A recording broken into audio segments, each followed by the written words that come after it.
Hey guys, welcome back to this new video. Today I'm going to show you how to download and install free fonts 2022. I'm going to jump right in.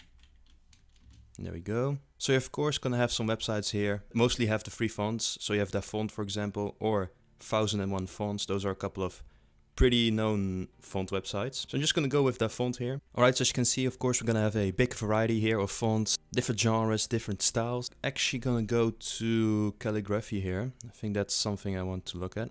So you of course can search for your fonts that you will really need in your case.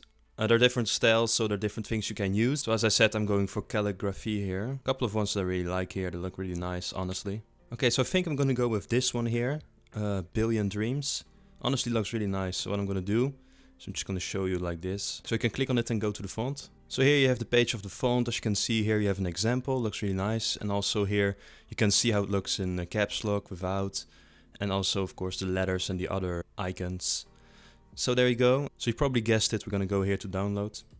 As you can see, it will actually start downloading in the bottom left corner. Once it's done, you can go to arrow and do show in folder.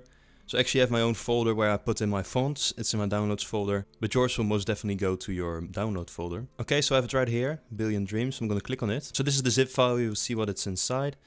Here you have the font itself. The font itself will be a .ttf file, meaning the font file actually. Just you can double click on it. It will actually show you the example sentence and all of the, and as I said, all of the letters, numbers that are included.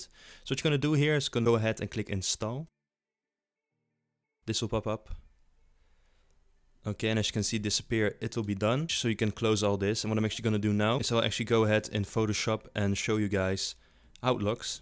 Alright, now once that we're in Photoshop, I can actually go ahead and search for the font that I just installed. So it actually was under the B from Billion Dreams. So go ahead and click this one. Alright, so I'm just going to type fonts. There you go, just going to place it in the middle here. And as you can see, there you have it. Just an example on how to download and install fonts. And also how to use them in Photoshop, for example. In any case, hope you guys enjoyed this video. Please leave a like, would be really nice. Subscribe would also be really nice. And I hope to see you guys in my next video. Bye.